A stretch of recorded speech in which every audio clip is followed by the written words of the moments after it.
దేవునికి స్తోత్రం కలుగునుగాక.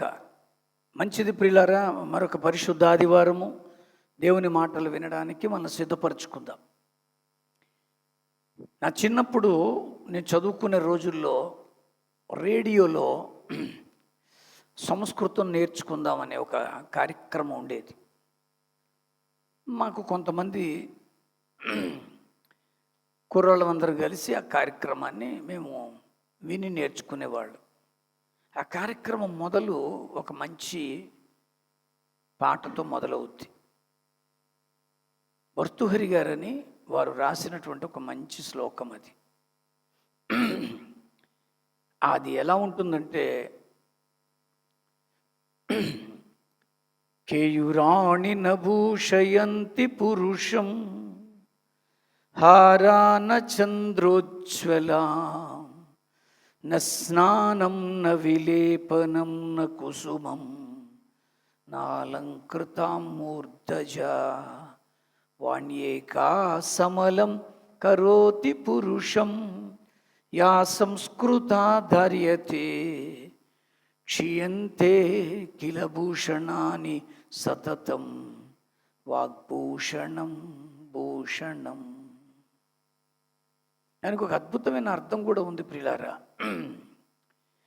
కేయూరాలు ధరించినంతగా, విలేపనాలు పూసుకున్నట్లుగా, నదులలో స్నానాదులు చేసినట్లుగా, నా కుసుమం అంటే ఒక మాటలో అనాలంటే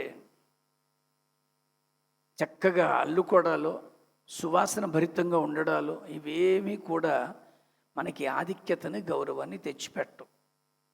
ఏమిటి తెచ్చిపెడుతుంది అంటే మాట. వాణ్యేక సమలం కరోతి పురుషం యా సంస్కృత ధార్యతే. సంస్కృతము అంటే స్వచ్ఛత అని అర్థం కూడా ఉంది. అలాంటి స్వచ్ఛతను ధరించిన వాగ్భూషణం భూషణం, అది భూషణంగా ఉండాలి. ఈరోజు మనుషులు రకరకాల భూషణాలు ధరించుకొని అందరినీ ఆకర్షించుకునే ప్రయత్నం చేస్తున్నారు. సరే, మనుషుల్ని ఆకర్షించుకోవడానికి ఏ ప్రయత్నమైనా చేయొచ్చు, కానీ భగవంతుణ్ణి ఆకర్షించాలంటే మాట బాగుండాలి. నీ మాట ఆకర్షణీయంగా ఉండాలి. అందుకనే వాగ్భూషణం భూషణం. ఈరోజు మన మాట ఎలాగుంది? యెషయా అనేటువంటి భక్తుని ద్వారా 50వ అధ్యాయంలో 4వ వచనంలో ఇలా వ్రాయబడి ఉంది. అలసిన వాణిని మాటల చేత ఊరడించు జ్ఞానము నాకు కలుగునట్లు. అలసిపోతున్నారండి ప్రజలు. సత్యమేంటో తెలియక, ఏది చెయ్యాలో తెలియక, భక్తి పేరిట అలసిపోతున్నారు. వ్యాపారాల పేరిట అలసిపోతున్నారు. ఉద్యోగాల పేరిట అలసిపోతున్నారు. వైవాహిక జీవితంలో అలసిపోతున్నారు. కుటుంబ వ్యవస్థలు అలసిపోతున్నారు. ఇలాంటి అలసిపోతున్న వారిని ధైర్యపరిచేది మాట. అలసిపోయిన వానికి ఊరట కలిగించేది మాట. అందుకని అలసిన వానిని మాటల చేత ఊరడించు జ్ఞానము నాకు కలుగునట్లు శిష్యునికి తగిన నోరు యెహోవా నాకు దయచేసి ఉన్నాడు. ఈరోజు దేవుడు అనుగ్రహించినటువంటి శిష్యునికి తగిన నోరు నీకుందా? ఈ నోటితోనే భగవన్ నామ స్మరణ చేస్తావు. ఈ నోటితోనే భగవంతుణ్ణి కొనియాడతావు, కీర్తిస్తావు, గణపరుస్తావు, శ్లాఘిస్తావు. ఈ నోటితోనే అనేకమైనటువంటి స్తోత్రాలు చెబుతావు. నేను మళ్ళీ అంటున్నాను, ఇదే నోటితో దేవుణ్ణి ఆకర్షించడానికి మంత్రాలు పలుకుతాం. మరి అదే నోటితో ఎలాగ మనం తిట్టేయగలుగుతున్నాం, బూతులాడేస్తున్నాం? అదే నోటితో భయంకరమైన పాపాలు ఎలా పలకగలుగుతున్నాం? ఇతరుల మీద ఎందుకు జోకులు వేస్తున్నాం? అలిసిపోతున్నారండి. నీకు దేవుడు ఆ జ్ఞానాన్ని ఇచ్చాడు, ఆ నోరిచ్చాడు. ఆ నోటితో మంచి మాటలు పలుకు. రే, నీ బ్రతుకు బాగుంటుందిరా, దిగులు పడిపోకు, కంగారు పడిపోకు, ఏదో జరగలేదని ఆయాసం తెచ్చుకోకు, అయిపోలేదు జీవితం, ఇంతకు మించి చేయడానికి భగవంతుడు ఉన్నాడని ధైర్యపరచు. చాలామందికి ఉన్నటువంటి ఒక దుర్భరమైనటువంటి తీరు ఎలా ఉంటుందంటే, కనపడ్డ వెంటనే బాగున్నావా అని పలకరించడం కంటే కూడా, ఎరా అలా పాడైపోయావు, అసలు అలాంటి పలకరింపే ఉంటండి. ఎరా అలా చిక్కిపోయావు, ఎరా ముఖమంతా పిక్కిపోయిందే, ఇంకా అవతల వాడు ఇంకా నిరాశపడిపోతాడండి. నిజంగానే ఒకవేళ వాడు నీరసంగా ఉన్నా, ఏమిటి రోయ్ కొంచెం కళగా ఉన్నావు ఇవాళ అని అనాలి. ఒకవేళ అవతల వాళ్ళు బాధలో ఉన్నా, పోన్లే ముఖంలో కొంచెం సంతోషం ఉందిరా అని అనాలి. అది అవతల వాళ్ళకి ఊరట. హాస్పిటల్లోకి వెళ్ళినప్పుడు, పరామర్శించడానికి వెళ్ళినప్పుడు ఆ మంచం మీద ఉన్న వాళ్ళతో అనాలి, నిన్నటి కంటే వాళ్ళు కొంచెం ముఖం తేరిందిరే, కొంచెం ఓపిక వస్తున్నట్టుంది నీకు అని అనాలి. ఏడ్రా బాబు నిన్నటి కంటే పాడైపోయావు, పోతావా ఏంటి అన్నట్టుగా మాట్లాడకూడదు. ఈరోజు నీ నోటి మాట ఎలా ఉంది మిత్రమా? ఒకసారి చూసుకో. ఒకళ్ళ మీద జోకులు వేసుకుంటూ, కామెంట్లు చేసుకుంటూ, వాళ్ళ మీద వీళ్ళ మీద సెటైర్లు వేసుకుంటూ ఏం చేస్తావు? అందులో ఆనందం ఏంటి? అందుకని అంటున్నాడు, అలసిన వాణిని మాటల చేత ఊరడించు జ్ఞానము నాకు కలుగునట్లు శిష్యునికి తగిన నోరు యెహోవా నాకు దయచేసి ఉన్నాడు. శిష్యులు వినున్నట్లుగా నేను కూడా వినుటకై ఆయన ప్రతి ఉదయమున నాకు వినుబుద్ధి పుట్టిస్తున్నాడు. వినాలి, మాట్లాడాలి. ఈరోజు నీ మాట తీరు ఎలా ఉంది మిత్రమా? నువ్వు ఇతరులతో మాట్లాడుతున్నప్పుడు ఆ ఇతరులకు నిన్ను బట్టి సాంత్వన కూరుతుందా, నెమ్మది వస్తుందా? దేవుని మాటలు పలుకుతున్న నీవు ఆ మాటల వల్ల ఎవరికైనా ఆదరణ కలుగుతుందా? పౌలు భక్తుడు ఎఫెసీయులకు రాసినటువంటి పత్రికలో 4వ అధ్యాయము 29వ వచనంలో ఒక మాట చెప్తున్నారు ఆయన. 4వ అధ్యాయము 29వ వచనంలో, వినువారికి మేలు కలుగునట్లు అవసరమును బట్టి క్షేమాభివృద్ధికరమైన అనుకూల వచనమే పలకండి. వినువారికి మనం మాట్లాడుతుంటే మేలు కలగాలి. సరే, మీ మాటలు విన్న తర్వాత కొంచెం ధైర్యం పుట్టింది సార్, నేను దీన్ని సాధించగలనండి, నేను చేయగలను, నేనేమి ఓడిపోను, గెలుస్తాను అనేటువంటి ఒక ఆలోచన నీ మాటల ద్వారా పుట్టించగలుగుతున్నావా? అక్కడ అంటాడు, వినువారికి మేలు కలుగునట్లు అవసరమును బట్టి క్షేమ అభివృద్ధికరమైన అనుకూల వచనమే పలకండి, కానీ దుర్భాష ఏదైనాను మీ నోట రానియకండి. వద్దండి, అలా దుర్భాషలు ఆడి దేవుడిచ్చినటువంటి జీవితంలో నోటిని పాడు చేసుకోవద్దండి. మన దుర్భాషలు ఆడడం వల్ల విభేదం పెంచుకుంటామే తప్ప ప్రేమతత్వం రాదు. ఆత్మను కలిగి ఉన్న వారందరూ ఆత్మస్వరూపులే కనుక ప్రతి ఆత్మస్వరూపుణ్ణి భగవంతుడిగా భావించి సహాయం చేయండి. ఫిజికల్గా నువ్వు సహాయం చేయలేకపోవచ్చు, లేక ఆర్థికంగా సహాయం చేసే పరిస్థితి నీకు ఉండకపోవచ్చు. మాట ద్వారా చేయొచ్చుగా, మాట ద్వారా వారికి నెమ్మది ఇవ్వచ్చుగా. అందుకని అక్కడ అంటాడు, వినువారికి మేలు కలుగునట్లు అవసరమును బట్టి క్షేమాభివృద్ధికరమైన అనుకూల వచనాలే పలకండి. ఈరోజు నీ మాట ఎలా ఉంది మిత్రమా? ఆ మాటను బట్టే కదా అవతల వాళ్ళకి నెమ్మది, సాంత్వన. ఆ మాటను బట్టే కదా అవతల వాళ్ళు క్షేమాన్ని పొందుతారు. దేవుడు నీకు అవకాశం ఇచ్చాడు మాట్లాడడానికి, నీకు నోరిచ్చాడు దేవుడు. మంచిని కోరు, మంచిని చెప్పు, మంచిదే పలుకు. ఈరోజు భక్తి పేరిట ఎన్ని దుర్భాషలు ఆడుకుంటున్నారండి. ఇంక ఎందులోనూ కనపడదండి ఈ దౌర్భాగ్యం, కేవలం భక్తిలోనే. నా బాధ అంతా అదే. ప్రత్యేకంగా ప్రసంగాలు బయటికి వెళ్ళి చేస్తున్నప్పుడు, వాక్యోపదేశాలు ఇస్తున్నప్పుడు ఈ మాటే చెప్తున్నాను, భక్తి పేరిట కొట్టుకోమని ఏ భక్తి విధానం చెప్పింది? భక్తి పేరిట తిట్టుకోమని ఎవరు చెప్పారు? తిట్టుకుంటూ కొట్టుకుంటూ భక్తి చేయాలని ఏ శాస్త్రం మాట్లాడింది? పేతురు అంటాడు తను రాసిన మొదటి పత్రికలో 3వ అధ్యాయం 10వ వచనంలో, జీవమును ప్రేమించి మంచి దినములు చూడగోరువాడు. దేవుడు నీకు ఒక బ్రతికిచ్చాడుగా, దాన్ని ప్రేమించు. ఇతరులకి ఒక బ్రతికిచ్చాడుగా, దాన్ని ప్రేమించు. వాళ్ళ బ్రతుకుని నువ్వు ప్రేమించు. ఒక రిక్షావాడు ఉన్నాడండి, కష్టపడుతున్నాడు, ప్రేమించు. నీకేదో సహాయం చేస్తున్నాడు, నీ శరీరాన్ని మోసుకొని రిక్షా తొక్కుకొని తీసుకొని వెళ్తున్నాడు, ప్రేమించు. ఏదో హోటల్ వ్యాపారం పెట్టుకొని నీకోసం, నీ కడుపు నింపడం కోసం వండి వార్చి పెడుతున్నారు, నువ్వు డబ్బులు ఇవ్వచ్చు, అది వేరే విషయం. వాళ్ళని ప్రేమించు. నీకు అన్నీ తీసుకొచ్చి సప్లై చేస్తున్నాడో వాడికి ₹1 ఇవ్వు. అసలు మంచి దినాలు చూడాలనుకుంటే, మంచినే చూడాలనుకుంటే, జీవమును ప్రేమించి మంచి దినములు చూడగోడు వాడు చెడ్డదానిని పలకకుండా తమ నాలుకను.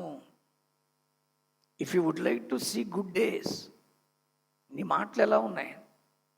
వాళ్ళ మీద జోకులేసి, వీళ్ళ మీద జోకులేసి, సెటైర్లేసి, బూతులు ఆడుకొని, దుర్భాషలాడి, అంటే అవతల వాడిని మెచ్చుకోవడానికి వీడిని తిట్టడం, నువ్వు తిడుతుంటే వాడు పొంగిపోయి నీకేదో చేస్తాడు అనుకోవడం. మంచిగా నీవు జీవాన్ని ప్రేమిస్తే, మంచి దినాలు చూడాలనుకుంటే, చెడ్డవాటిని పలకకుండా తమ నాలుకను, కపటపు మాటలు చెప్పకుండా తమ పెదవులను కాచుకోండి. ఎందుకంటున్నానంటే, అలాంటి మంచి మాటలు వాళ్ళకి సాంత్వన ఇస్తాయండి. యేసు ప్రభు పలికిన ప్రతి మాట ఎంతోమంది హృదయాలకు నెమ్మదిచ్చింది, ఎన్నో హృదయాలకు సాంత్వన చేకూర్చింది. పడిపోతాం, చేరిపోతాం, పాడైపోతాం అనుకునే బ్రతుకుల్ని నిలబెట్టింది. ఆయన ఎక్కడ చిరాకు పడలేదు, ఎవరి మీద కోపపడి మాట్లాడలేదు. ఈరోజు నీ మాట తీరు ఎలా ఉంది మిత్రమా? నేను మళ్ళీ అంటున్నాను, దుర్భాషలేమీ రాకుండా క్షేమాభివృద్ధి కొరకు ఆలోచన చేయండి. పరస్పరము ఒకరి క్షేమాన్ని ఒకరు కోరుకునే రీతిగా అందరి పనుల్లోనూ మనం ఉండాలండి. అందరికీ సహాయంగా ఉండాలి. నేను మళ్ళీ అంటున్నాను, డబ్బులతో చేసే సహాయమో ఈ శారీరక శక్తితో చేసే సహాయం గురించి చెప్పట్లే. ఆత్మీయంగా వాళ్ళని బలపరచడానికి నీ మాటను వాడుకో మిత్రమా. ఏమంటాడంటే, రోమీలకు రాసిన పత్రిక 15వ అధ్యాయం 1వ వచనంలో, కాగా బలవంతులమైన మనము మనలను మనమే సంతోషపరచుకొనక బలహీనులు దౌర్బల్యములను భరించుటకు బద్ధులమై ఉన్నాము.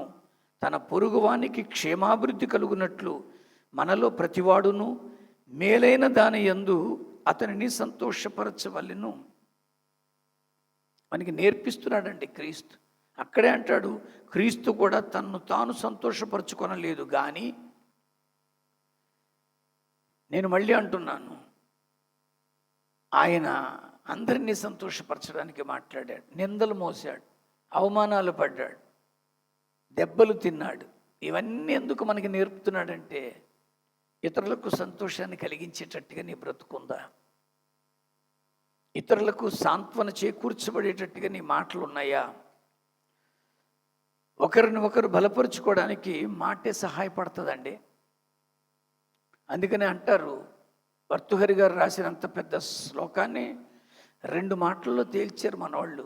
నోరు మంచిదైతే ఊరు మంచిది. ఈరోజు నేను అంటున్నాను, దేవుని వాక్యమే అంటుంది, నీ నోరు బాగుందా? అదే రోమాపత్రిక 14వ అధ్యాయంలో 10వ వచనంలో, అయితే నీవు నీ సహోదరునికి తీర్పు తీర్చనేలా, నీ సహోదరుని నిరాకరింపనేలా మనమందరము దేవుని న్యాయపీఠం ఎదుట నిలుస్తాం. No doubt. మనం ఎందుకు తీర్పులు తీర్చడం? ఈరోజు క్రైస్తవ్యాన్ని చాలా ఎక్కువైపోయింది ఇది. ఆయన తప్పుడు బోధలు చేస్తున్నాడు, ఆయన తప్పుడు జీవితం జీవిస్తున్నాడు. మనకొద్దండి.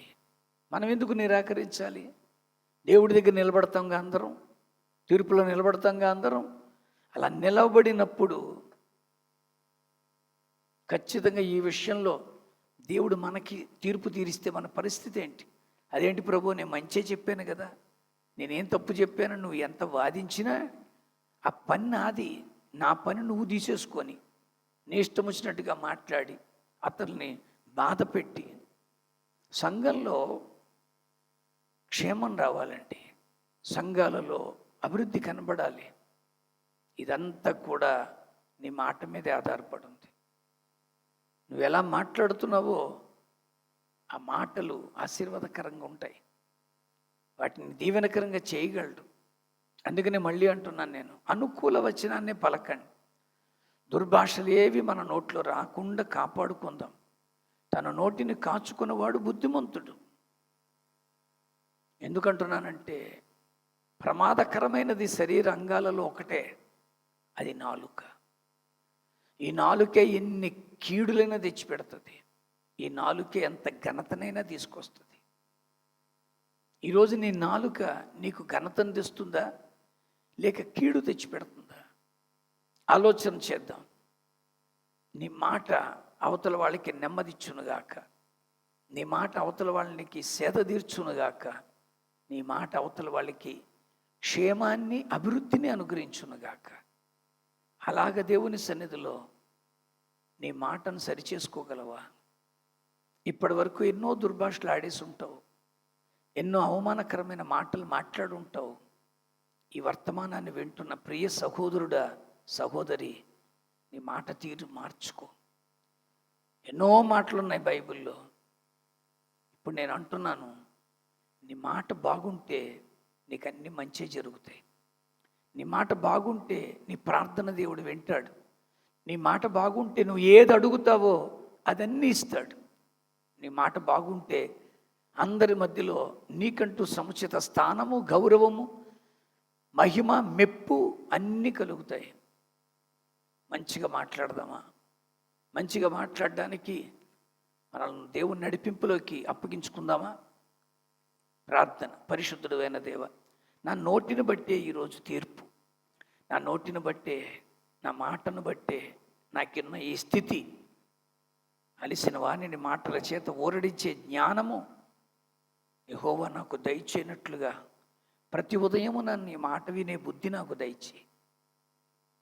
అనుకూల వచనాన్ని పలికి అనేకులు క్షేమాభివృద్ధిని కలిగించడానికి నా నోటిని నువ్వు వాడుకో. నా మాటల వల్ల ఎవరు బాధపడకూడదు.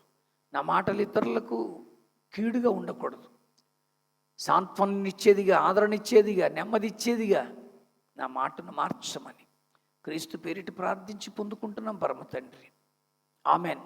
తండ్రి, కుమార, పరిశుద్ధాత్మ త్రియేక దేవుని సహాయ సంకల్పాలు మంచి మాటలు పలుకున్నట్లుగా ప్రతి వారి నోటిని ముట్టి స్వస్థపరచునుగాక. Amen. God bless you. Praise the lord.